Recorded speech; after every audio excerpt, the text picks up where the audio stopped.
So yesterday I did a live stream talking about the fact that Donald Trump took his ass over there across the motherfucking seas, girl, and did a press conference with Putin, basically siding with the enemy. We already know that all these intelligence agencies based in the United States, we already know that the DOJ, we already know all these people have long come to the conclusion that Russia launched cyber attacks against the United States. We already know that. We also already know that a lot of these people have worked, you know, for multiple administrations, getting the tea, looking after national security, a lot of shit going on. And he went over there and essentially said, well, girl, I have Putin right here, and I don't know, girl, he said he didn't do it, even though we have all these fucking servers and all these, you know, we have all these investigations and shit being done by departments that I am responsible for as the, you know, commander-in-chief. Even though all these departments have said he did, I have Putin right here, girl. Did you do it, girl? Oh no, girl, he said he didn't do it, girl. Trump, girl, what the fuck you talking about, girl? You really tried that shit. So of course you got my reaction, you got the reaction of the people, but I wanted to wait and see what the big wigs of each party were going to actually say. Now I'm gonna start with the Republicans because this shit was interesting. We had Mitch McConnell ask, even though of course he liked to waver around the fucking question, beat around the bush with his motherfucking snapping turtle shaped head ass. I already told you I'm not living for his tortoise built ass neck, but here we are. Mitch McConnell said, you know, he was worried about our allies and the relationships that we have with our allies. Well, I mean, I think it's important for the Europeans to know how the Senate Republican majority feels about the structures that were painstakingly set up over decades that have worked to maintain world peace. What he essentially said was, girl, I don't know what the fuck he got going on over there, sis, but I want our allies to know, girl, we still value these connections that we have, because without it, we would be nothing. As we all know, even though a lot of these people that like to digest this Trump rhetoric think that they can do everything by themselves, girl, if everyone teams up against this hoe, we're not gonna be in a good situation. What the fuck are y'all talking about? America first, bitch. America gonna come last if you have this whole, you know, leading the ship, being the captain of the ship like this. It's gonna end up like the goddamn Titanic. That girl was told that there are icebergs around this bitch. You know what I mean? We told his ass this shit don't look you. He's still gunning it. So that's what we have from the Republican Party. They're still kissing ass because they're still on,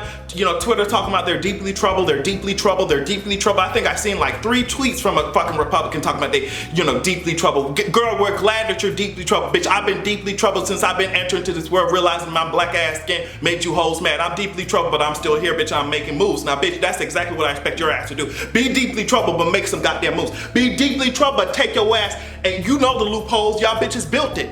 You bitches built the fucking loopholes. Take y'all deeply troubled ass and squeeze through a motherfucking loophole and stop this man. You bitches created the loopholes, bitch.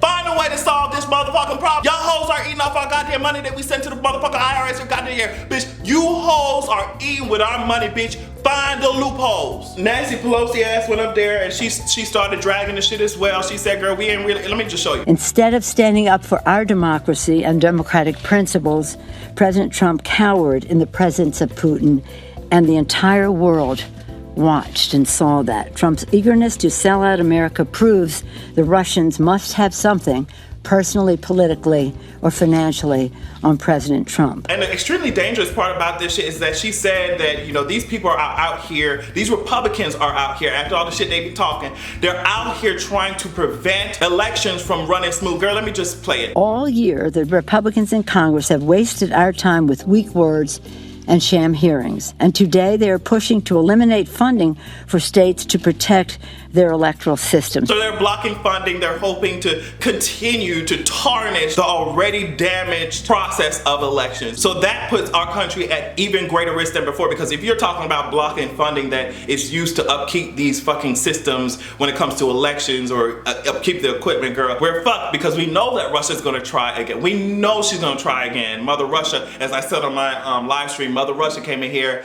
and stole Uncle Sam's identity. She came in here and stole Uncle Sam's iPhone and hacked his iCloud and leaking his news all over the motherfucking place. You know what I'm saying?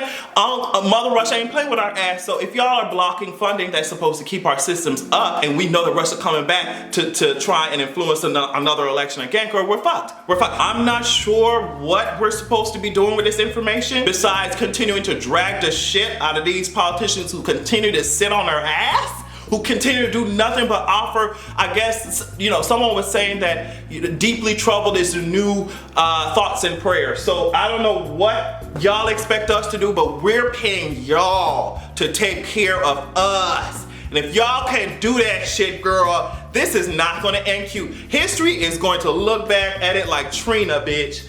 You know what I mean? History is gonna look back at it like Trina, like, girl, did you really try this motherfucking shit? History is not gonna look at some of y'all in the best light.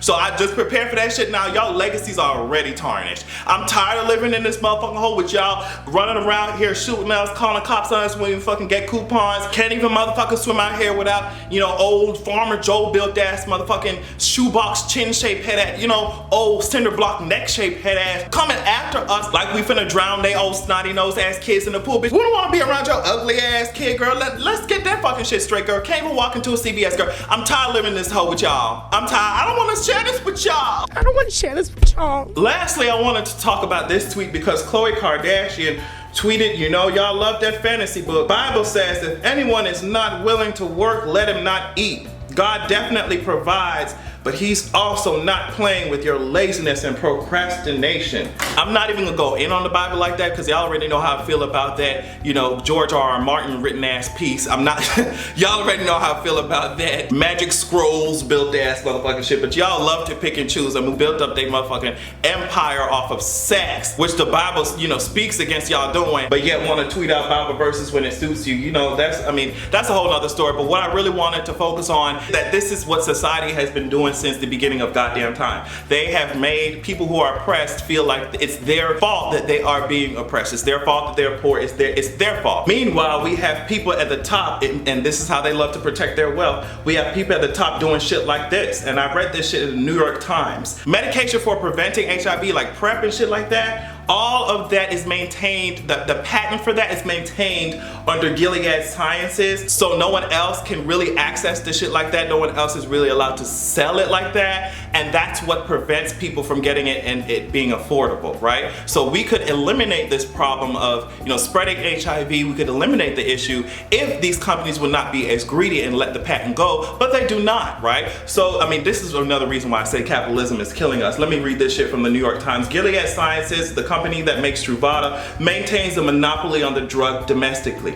In other countries, a 1-month supply of generic Truvada costs less than $6, but Gilead charges Americans on average a markup from the generic of 25,000%. So you have bitches who are rich as fuck thinking and tweeting like Khloe Kardashian. You know, if you hoes don't work, you're not eating. If you're poor, if you bitches are poor, it's your motherfucking fault. Get over it, you poor bitches. But you're doing shit like keeping life-saving medication away from people who need it just because y'all can make more of a profit. Moving right along, and this is just 2 examples. Jeff Bezos, I almost called him Jeff Bozo, but Jeff asked, according to Business Insider, made an average of $107 million per day in 2017. We're talking about a man, I think somebody tweeted, was it Bernie? I forget which one tweeted, but they said he made $275 million a day.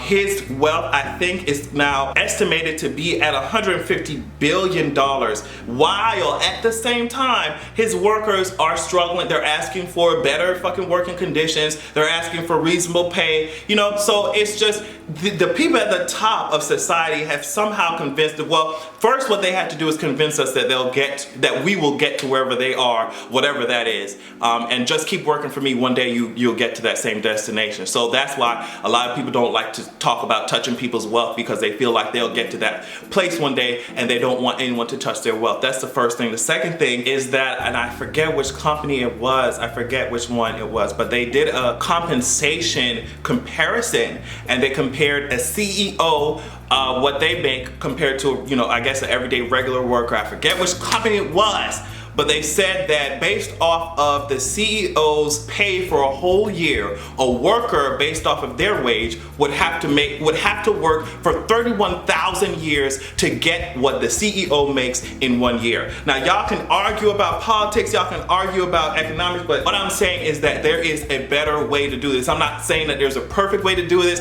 but I'm saying that there is a better way to do it than what we've been doing, you know, versus people dying, living in poverty, while, you know, these people who profit off off of. It's just slavery by another name, legalized like that. So Khloe, you can suck my ass along with the rest of these people at the top who think that they've made it there by hard work, when in reality your ass was, it may have been cute ass hard work, it's part of it, but you've been access to resources, right place, right time, born into wealthy family. You hoes ain't telling me motherfucking shit, and that's just it. Now Trump, I just wanted to say that you give me all types of Sesame Street teas, just 1,000 times less educational. You want to know why that is? It's because you're a big ass bird. Have a good goddamn evening.